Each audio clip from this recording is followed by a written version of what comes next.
ಉಳಿದುಕೊಳ್ಳಲು ಪ್ರತಿಷ್ಠಿತ ಆಸ್ಪತ್ರೆ, ಅದರಲ್ಲೂ ನಾವು ಬಡವರು ಫ್ರೀ ಟ್ರೀಟ್ಮೆಂಟ್ ಸಿಗುತ್ತೆ ಅಂತ ಹೋದ್ರೂ ಲಂಚ ಕೊಡಬೇಕು. ಜೊತೆಗೆ ಆ ಟೆಸ್ಟ್ ಈ ಟೆಸ್ಟ್ ಅಂತ ಹಣ ರಿಸೀವ್ ಕೀಳೋದು ಕಾಮನ್. ಪೀಕಿರುವ ಹಣವನ್ನ ಸರ್ಕಾರದ ಖಜಾನೆಗೆ ಹಾಕೋ ಬದಲು ಗುತ್ತಿಗೆದಾರರ ಜೇಬಿಗೆ ಇಳಿಸಿಕೊಳ್ಳಲು ಹೋಗಿ ಲಾಕ್ ಆಗಿದ್ದಾನೆ. ಹಾಗಾದ್ರೆ ಯಾವ ಆಸ್ಪತ್ರೆಯಲ್ಲಿ ಈ ದಂಧೆ ನಡೀತಿದೆ ಗೊತ್ತಾ? ನೀವೇ ನೋಡಿ. ಸರ್ಕಾರಿ ಖಜಾನೆ ಸೇರಬೇಕಿದ್ದ ಹಣ ಗುತ್ತಿಗೆ ನೌಕರರ ಜೇಬಿಗೆ. ಮೆಡಿಕಲ್ ಸ್ಟೂಡೆಂಟ್ಸ್ ಸೇವೆ ಬೇಕು, ಸ್ಟೇ ಫಂಡ್ ಕೇಳಂಗಿಲ್ಲ.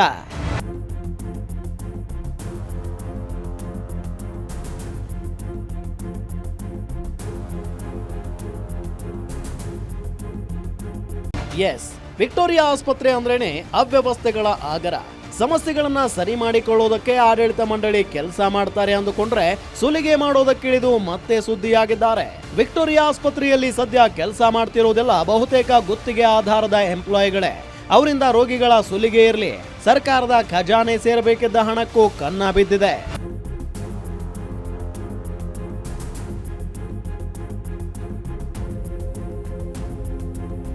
ವಿಕ್ಟೋರಿಯಾ ಆಸ್ಪತ್ರೆ ಆವರಣದಲ್ಲೇ ಇರೋ ಇನ್ಫೋಸಿಸ್ ಕಟ್ಟಡದಲ್ಲಿನ ಲ್ಯಾಬ್ನಲ್ಲಿ ಈ ಘಟನೆ ನಡೆದಿದೆ. ರಕ್ತ ಪರೀಕ್ಷೆಗೆ ಬರುವಂತೆ ರೋಗಿಗಳು ಪೇ ಮಾಡೋ ಫೀಸನ್ನ ಸಂಬಂಧಪಟ್ಟ ಸರ್ಕಾರಿ ಖಾತೆ ಡೆಪಾಸಿಟ್ ಮಾಡೋ ಬದಲಿಗೆ ಅಲ್ಲಿನ ಸಿಬ್ಬಂದಿ ತಮ್ಮ ಪರ್ಸ್ಗೆ ಹಣ ಇಳಿಸಿಕೊಂಡಿದ್ದಾರೆ. ಜನವರಿ 1ರಿಂದ 31ನೇ ತಾರೀಕಿನವರೆಗೆ ಕಲೆಕ್ಷನ್ ಆಗಿದ್ದ ಹಣದಲ್ಲಿ 23 ಲಕ್ಷ ಹಣವನ್ನ ದುರುಪಯೋಗ ಮಾಡಿಕೊಂಡಿದ್ದಾರೆ ಅನ್ನೋದು ಬೆಳಕಿಗೆ ಬಂದಿದೆ.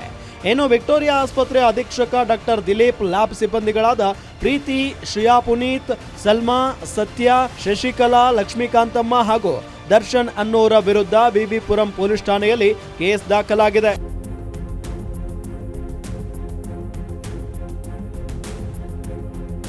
ಸೇವೆ ಬಿಟ್ಟು ಪ್ರತಿಭಟನೆಗಿಳಿದ ವೈದ್ಯಕೀಯ ವಿದ್ಯಾರ್ಥಿಗಳು. ಮೈಕ್ರೋಬಯಾಲಜಿ ಮುಖ್ಯಸ್ಥರ ಮೇಲೆ ಅಕ್ರಮದ ಆರೋಪ. ಇನ್ನೊಂದೆಡೆ ಇವತ್ತು ವಿಕ್ಟೋರಿಯಾ ಆಸ್ಪತ್ರೆಯ ವಿವಿಧ ವಿಭಾಗಗಳಲ್ಲಿ ಕೆಲಸ ಮಾಡೋ ವೈದ್ಯಕೀಯ ವಿದ್ಯಾರ್ಥಿಗಳು ಕೆಲಸ ಬಿಟ್ಟು ಪ್ರತಿಭಟನೆಯಲ್ಲಿ ನಿರತರಾಗಿದ್ರು. ನಮಗೆ ಹಲವು ತಿಂಗಳುಗಳಿಂದ ಸ್ಟೇ ಫಂಡ್ ರಿಲೀಸ್ ಮಾಡ್ತಿಲ್ಲ ಅಂತ ಹೋರಾಟ ಮಾಡಿದ್ರು. ಹಾಗಾದ್ರೆ ಹಣ ಎಲ್ಲೋಯ್ತು ಅನ್ನೋ ಪ್ರಶ್ನೆಗೆ ಅಲ್ಲಿನ ಮೈಕ್ರೋಬಯಾಲಜಿ ವಿಭಾಗದ ಮುಖ್ಯಸ್ಥೆ ಅಸೀಮಾ ಭಾನು ಅಂತ ಬೊಟ್ಟು ಮಾಡ್ತಾರೆ. ಅಸೀಮಾ ಭಾನುಗೆ ಸರ್ಕಾರಿ ರೂಲ್ಸ್ ಗಳನ್ನ ಬ್ರೇಕ್ ಮಾಡಿ 4 ವಿಭಾಗಗಳ ಮುಖ್ಯಸ್ಥರನ್ನಾಗಿ ಮಾಡಲಾಗಿದೆ. ಬೆಂಗಳೂರು ಮೆಡಿಕಲ್ ಕಾಲೇಜಿನ ಪ್ರಾಂಶುಪಾಲರು ಎಮರ್ಜೆನ್ಸಿ ವಿಭಾಗ ವಿಶೇಷ ಅಧಿಕಾರಿ ಹಾಗೂ ನೋಡಲ್ ಅಧಿಕಾರಿಯನ್ನಾಗಿ ಮಾಡಿದ್ದಾರಂತೆ. ಇನ್ನು ಮೈಕ್ರೋಬಯಾಲಜಿ ವಿಭಾಗದ ಮುಖ್ಯಸ್ಥೆ ಅಸೀಮಾ ಅವರು ಬೆಡ್ ಬ್ಲಾಕಿಂಗ್ ದಂಧೆ ನಡೆಸುತ್ತಿದ್ದಾರೆ ಅನ್ನೋ ಆರೋಪ ಕೇಳಿ ಬರ್ತಿದೆ. ಇದರ ಜೊತೆಗೆ ಸ್ಥಳೀಯ ರಾಜಕಾರಣಿಗಳ ಪ್ರಭಾವ ಬಳಸಿಕೊಂಡು ಆಸ್ಪತ್ರೆಯ ಆಯಕಟ್ಟಿನ ಸ್ಥಳಗಳಲ್ಲಿ ತಮಗೆ ಬೇಕಾದ ಸಿಬ್ಬಂದಿಗಳನ್ನ ನೇಮಕ ಮಾಡಿಕೊಂಡು ಹಣ ಲೂಟಿ ಮಾಡ್ತಾ ಇದ್ದಾರೆ ಅನ್ನೋ ಆರೋಪಗಳು ಕೇಳಿ ಬರ್ತಿವೆ.